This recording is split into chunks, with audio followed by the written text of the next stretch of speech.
It's time now for the business news with Brian Quinn. Good afternoon, Brian. Hi, Don. You're starting with some new data bringing good news for the French economy. That's right. France's National Statistics Agency has revised the country's budget deficit downward and its economic growth upward.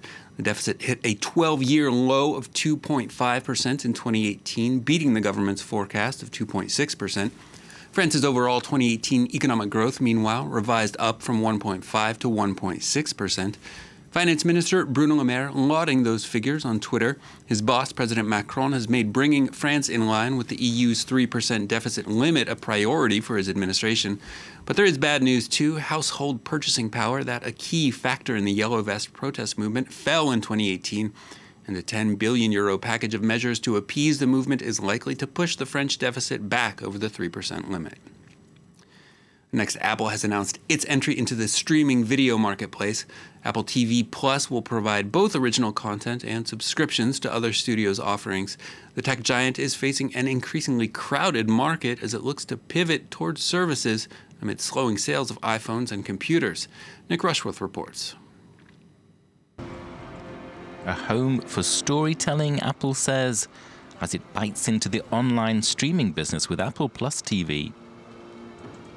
Great stories can move us and inspire. CEO Tim Cook hailed the move to diversify and brought in Oprah Winfrey and Steven Spielberg to help spin the company yarn. Impressive is what you would expect from Apple. You know, historic landmark moment in that it was the first time a whole session was completely dedicated to services. Available from the autumn, Apple Plus TV has reportedly spent $1 billion in new shows and movies. It's entering a market dominated by established players such as Amazon, and not least by Netflix, which spent $12 billion on content last year and which has 139 million subscribers worldwide. Analysts, though, say Apple has an ace up its sleeve. I don't think that people will jump just to Apple and kill Netflix. I think that Netflix will still be valuable as they invest in more content, etc. But I do think that Apple has one big advantage in that they have 1 billion iOS devices and over 300 to 400 million Mac users. So Apple is trying to become the Netflix of everything. It has also unveiled a news subscription service, Apple News Plus, and is launching a credit card called Apple Card, and will roll out a new game subscription service called Apple Arcade in the autumn. This then is the new Apple, an entertainment and financial services company that also just happens to make computers and smartphones. The next, European MPs have voted to enact controversial copyright law reforms. The measures have been lauded by news publishers and representatives of the music business, but denounced by tech firms and internet freedom activists. Media companies have demanded a bigger share of revenues from platforms like YouTube and Facebook that reap huge advertising profits while distributing their content. But consumer groups say Article 13, a legal requirement by platforms to enforce copyright, is likely to result in unnecessary mass deletions and rejections of user-generated content. Tech firms, including Facebook, say what's known as a neighboring right to copyright for news media will be what it calls a link tax that will stifle discourse online. Next, the first official report on the March 10th crash of an Ethiopian Airlines jet outside Addis Ababa is likely to be released this week.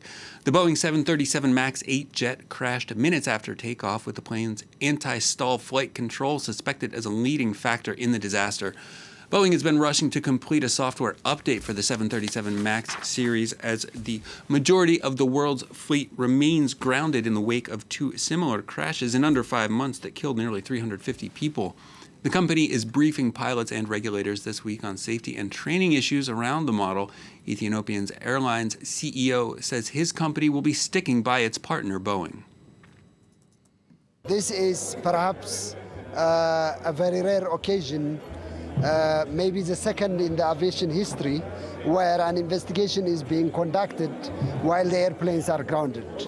This is the second next to the Concorde problems.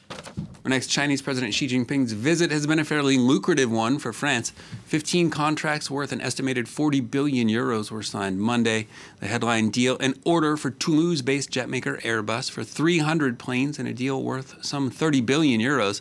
That's a big jump from the original planned order of 184 planes announced last January. French President Emmanuel Macron obviously quite pleased with that. This was his reaction last night. Sur l'aéronautique, the conclusion of an aviation agreement involving the Airbus A320 and A350 marks an important advance and an excellent sign in today's context. I have to say it's exactly what you told me in January 2018, which shows the strength and the reliability of our exchanges. Et donc de la force et de la fiabilité des échanges que nous avons nourris. Checking in on the markets now, Airbus shares taking flight on news of that deal. Shares up over 2.5% here in Paris so far on Tuesday. I hope I said that right. Nah, just under 2.5%. European index is mixed, gaining a bit on Tuesday as rising yields on longer-term U.S. bonds ease fears of an impending recession.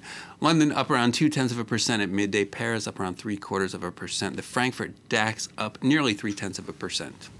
The pound holding fairly steady on the currency markets as the UK Parliament prepares to vote on a range of Brexit options later today, currently trading just north of $1.32. Well, next, with the 2019 Africa CEO Forum underway in Kigali, gender parity in corporate leadership on the continent is coming into sharper focus. Women represent just 14% of board seats in African firms and just 23% of the professional class, rarely breaking through to top management. That could change, however, with the creation of a diversity charter being drawn up at this year's forum. France 24's team in Kigali sent this report.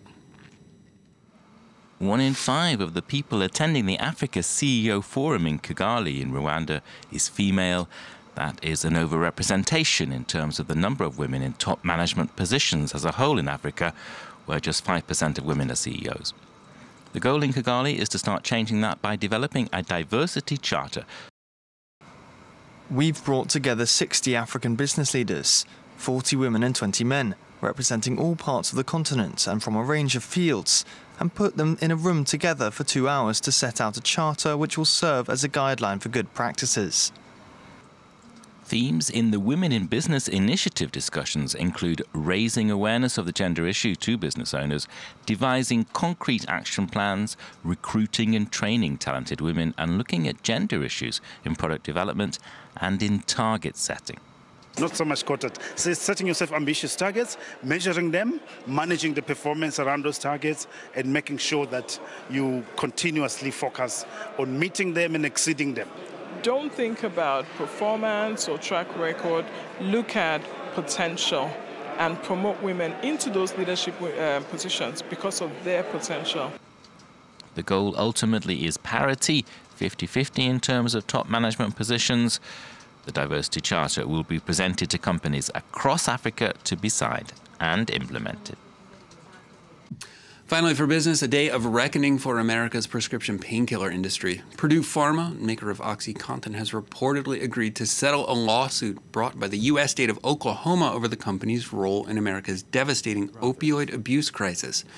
The suit, filed in 2017, accuses Purdue, Johnson & Johnson, and Teva Pharmaceuticals of deceptive marketing that understated addiction risks and overstated the benefits of opioid drugs. The companies deny any wrongdoing. The settlement, though, comes just weeks before a trial was set to begin. Oklahoma had been seeking $20 billion in damages.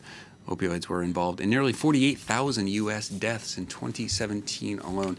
And a lot more legal actions to come this year. Ohio, notably, with some lawsuits coming up. So we'll keep an eye on that story, Delano. Okay, thank you very much for that, Brian.